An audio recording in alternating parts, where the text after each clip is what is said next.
আসসালামু আলাইকুম, সবাইকে স্বাগতম আরও একটি নতুন ভিডিওতে।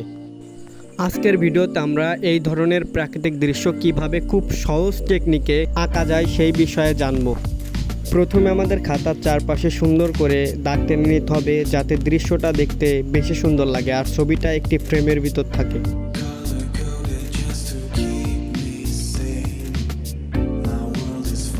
এখন আমরা একটি ছোট স্কেলের সাহায্যে খাতার বা কর্নার থেকে সোজা একটি দাগ দিয়ে নিই। দাগটি একটু ভালো হতে হবে। এখন দাগের শেষ মাথা থেকে আবারও একটি ব্যাকা করে দাগ দিয়ে নিই। এখন আমাদের ঘরের চাল আঁকা কমপ্লিট হয়ে গেল।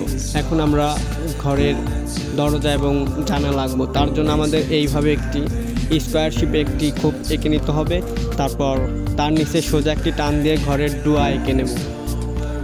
এখন আমাদের পালা ঘরটির একটি দরজা আঁকার।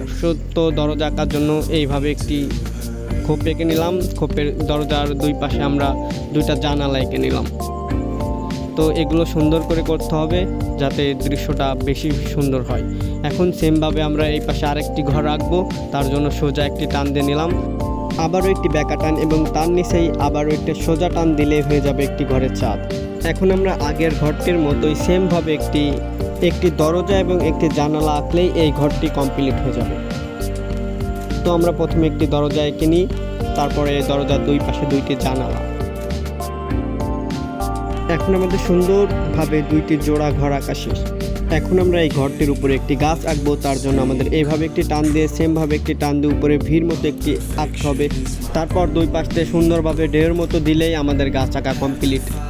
এখন আমরা খাতার ডান পাশে একটি বাড়ি আঁকবো। তার জন্য প্রথমে আমরা সোজা একটি টান দিয়ে নিই। সোজা টানের সাথে আবারও আমরা একটি ব্যাকা টান দিই, আর এই ব্যাকা টানের নিচে আবার একটি সোজা টান দিলে আমাদের ঘরের ছাদ আঁকা শেষ। এখন আমাদের পালা ঘরটির দরজা জানলা আঁকার জন্য। তার জন্য প্রথমে নিচে একটি টান দিয়ে ঘরটির ডোয়া এঁকে নিলাম। এখন আমরা ঘরটির একটি দরজা এবং দুই পাশে দুইটা জানলা আঁকলেই ঘরটি কমপ্লিট হয়ে যাবে। তার জন্য দরজা এঁকে নিই।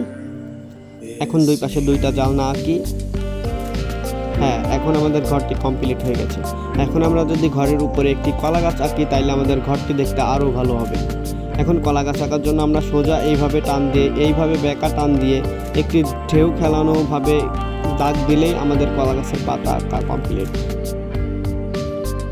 এখন আমরা এই পাশের ঘরটিতেও সেম নিয়মে একটি কলা গাছ এঁকে নিই। তার জন্য সোজা টান এভাবে কিছু ব্যাকা টান দিয়ে করলে কলা গাছটি আঁকতে আরও সুবিধা হবে। এর জন্য আমাদের এইভাবে ঢেউ দিয়ে দিয়ে কলা গাছের পাতা আঁকবো। এটি আঁকা খুবই সহজ, তোমরা চেষ্টা করলেই পারবে।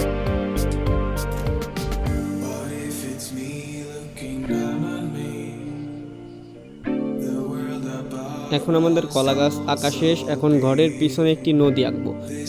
তার জন্য আমাদের সোজা এভাবে একটি টান দিয়ে নিতে হবে। খেয়াল রাখতে হবে যেন পাতার উপর দিয়ে টান না পড়ে। এখন আমরা ঠিক নদীটির ওই পারে একটি পড়ন্ত সূর্য আঁকবো। তার জন্য আমরা এইভাবে অর্ধ সার্কেল আঁকি এবং সার্কেলটির চারপাশে এইভাবে টান দিয়ে নিই। এটি সূর্যের আলোক রশ্মি বোঝাবে। এখন আমরা এর ভিতর দিয়ে ছোট্ট ছোট্ট করে কিছু ডট ডট এঁকে নেব, যাতে এটি দেখতে আরও ভালো লাগবে। এখন আমাদের নদীটির পাড় আঁকতে হবে। তার জন্য আমরা এইভাবে ব্যাকা করে টান দিয়ে নিই। সেমভাবে এই পাশেও ব্যাকা করে টান দিয়ে নিই। এখন আমাদের সুন্দরভাবে নদীটির দুই পাশে দুই পাড় আঁকা শেষ। পাড়টি আরও ভালোভাবে বোঝানোর জন্য আমরা এইভাবে ব্যাকা লাইনের সাথে কিছু টান দিয়ে নিতে পারি। এখন নদীটির ওই পারে দূরের গাছপালা বোঝানোর জন্য আমরা এইভাবে ঢেউ ঢেউ দিয়ে দিতে পারি, যেটি দিলে দৃশ্যটি আরও সুন্দর লাগবে। এখন আমরা এই পাশের বাড়িটি নিচেও এইভাবে সুন্দরভাবে ঢেউ দিয়ে দিতে পারি। এই পাশের বাড়িটিও এইভাবে ঢেউ দিয়ে নিলাম।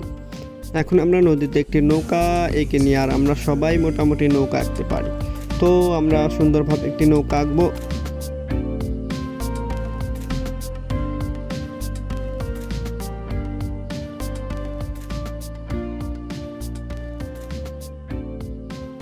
এখন আমাদের এই পাশে কিছু কাশফুল